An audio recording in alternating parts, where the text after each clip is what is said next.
Perezida Emerson Mnangagwa yahagaritse umugambi wo kujya mu nama y'abakuru b'ibihugu i Davos mu Busuwisi kandi yasubiye muri Zimbabwe nyuma y'imyigaragambyo mpande zose z'igihugu yaturutse ku izamuka ry'ibiciro bya lisansi. Nyuma y'igitero cyahitanye abanyacadi 10, abapolisi ba ONU barushijeho gucunga imijyi yo muri Mali.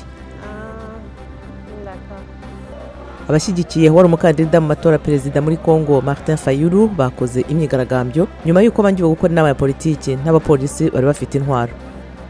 Perezida wa Gambiya n'uwa Senegali bombi bari mu muhango wo gutaha Urutindo Senegambia. Nubwo rwari rwateganijwe kubakwa mu myaka ya za 70, umubano ushingiye kuri politiki watindije ibyo bikorwa kugeza mu 2015.